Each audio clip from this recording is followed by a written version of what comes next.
O Botafogo ontem venceu o Brusque, jogo difícil, contra a segunda equipe, né? Segundo lugar, o Brusque. Não vi aí a atualização da classificação. O vice-campeão, né? Ou melhor, o vice-colocado na classificação geral, é o segundo colocado na classificação geral da Série C do Brasileirão. Esperava vitória maiúscula.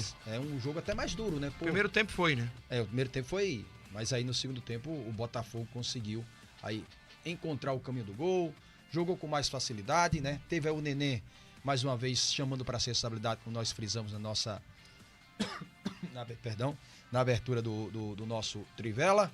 Mas é isso, é um Botafogo que reencontra as pazes com o bom momento, como foi assim no início da competição nacional, quando começou a Série C do Brasileirão em 2026, né? Isso, já com imagens do jogo de um público pífio, né? Todo respeito à torcida do Botafogo, ficam com raiva quando a gente fala a verdade, mas 2.000 pessoas para um jogo em que o time vem numa sequência boa, né, que vem melhorando também, aí depois é muito fácil ficar cobrando em casa, no WhatsApp, né, ligando para a rádio. É absurdo isso, né? Assim, é largar o time também ao bel prazer da sorte. E aí isso não é torcida, né? Isso não é coisa que torcida faça. Porque chegar para o final e botar 21.000 pessoas é fácil, de um time que há 6 anos não chegava a conquistar um título. Aí depois larga de mão, porque esse público é ruim desde o início da Série C. Não era um público que condizia com o time que havia conquistado um título, né? Então, para mim, a torcida do Botafogo está deixando o time na mão. Tem seus problemas, tem seus erros, mas lugar do torcedor no estádio, até para cobrar. Porque sentado no sofazinho de casa é muito fácil, viu, seu Marcos Júnior? Pois é, quando a coisa tá andando, fluindo, né? Parece que aquelas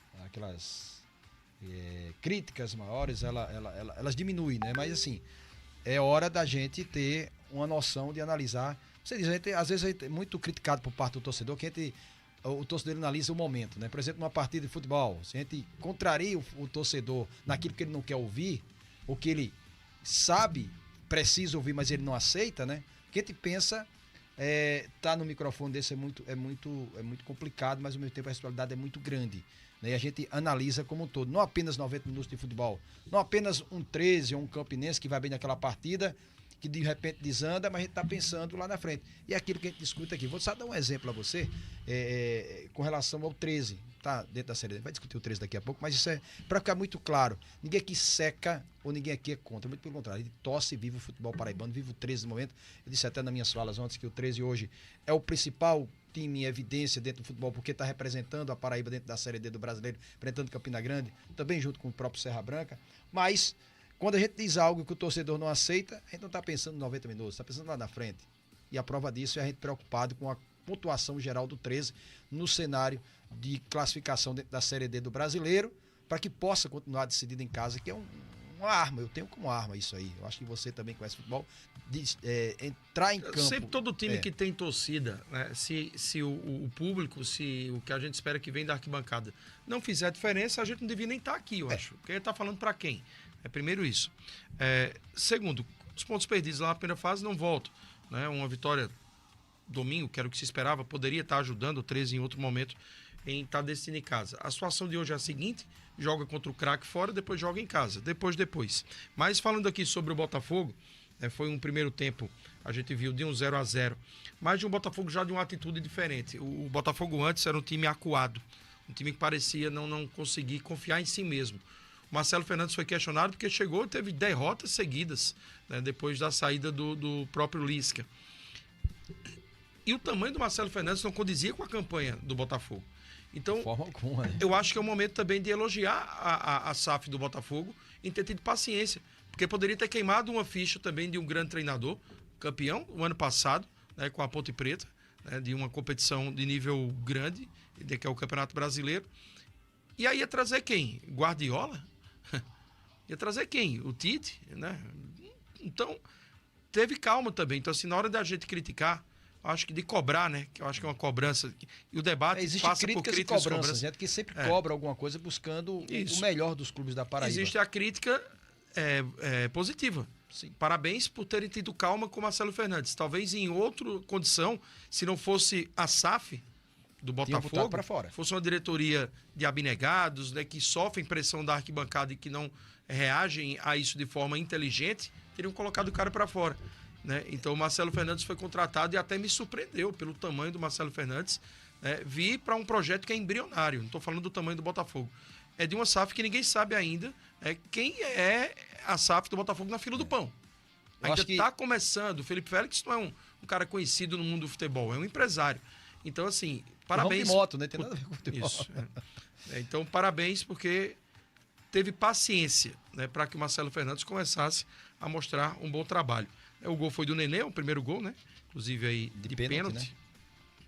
Mas um pênalti que indiscutível, sem aquela de que vamos questionar o pênalti, foi conquistado o primeiro gol através do pênalti, já aos quase mais 10 de minutos. 10 minutos do segundo tempo, como você disse, um primeiro tempo que ficou muito a desejar, mas que foi o Botafogo na volta do intervalo. Acho que aí pode ter certeza que tem o dedo do treinador lá nos vestiários, quando desce com 0-0, sabendo da importância de um jogo, enfrentando um time que é o vice-líder, o segundo colocado na tábua de classificação, e o Botafogo ali, brigando, e agora ele consegue sair realmente daquele desconforto, né? Ali de beirar a zona de rebaixamento. Não, isso aí já não existe, né? A enquete, inclusive, você vai ver aí. Aqui, é sobre isso. Vamos dar uma olhada aí. Vamos lá. Com o bom momento agora, o Botafogo na Série C vai brigar para subir, brigar para classificar, só permanecer.